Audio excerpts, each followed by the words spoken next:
मकरंद सरांबद्दल मी सांगू इच्छितो की जेवढी त्यांची टायटल्स आहेत ते मी आता सगळी वाचून दाखवू नाही शकत आहे, पण एक one of the greatest titles he is the president of Hindu council Australia. काय आहे तो रोल तुमचा? तर हिंदू काउन्सिल ऑफ ऑस्ट्रेलिया ही एक राष्ट्रीय नॉट फॉर प्रॉफिट संस्था आहे आणि ती हिंदूजना रिप्रेझेंट करते. Representation is at the federal level and state level. तर त्यांच्या प्रत्येक स्टेटमध्ये चॅप्टर्स आहेत. त्यांचा व्हिक्टोरियाचा जो चॅप्टर आहे त्याचा मी प्रेसिडेंट आहे.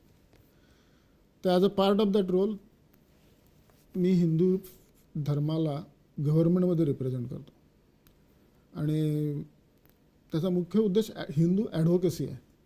मल्टीफेथ नावाचा एक ग्रुप आहे डिपार्टमेंट ऑफ प्रीमियर अँड कॅबिनेटचा. त्यांचा एक मल्टीफेथ ॲडवायझरी ग्रुप आहे, तर त्या ग्रुपचा मी मेंबर आहे. तर त्यानिमित्ताने बाकीच्या सगळ्या धर्मांच्या लीडर्सशी माझा संबंध येतो आणि हिंदू काउन्सिल ही व्हिक्टोरियामध्ये सगळ्या देवळांबरोबर काम करते, सगळ्या हिंदू ऑर्गनायझेशनबरोबर काम करते आणि त्यांचे काही इश्यूज असले ते आम्ही सेंट्रली कॅनबेराची जी टीम आहे, फॉर एक्झाम्पल प्रिस्ट व्हिसा, तर काही काही टेम्पल्सना प्रॉब्लेम्स येतात.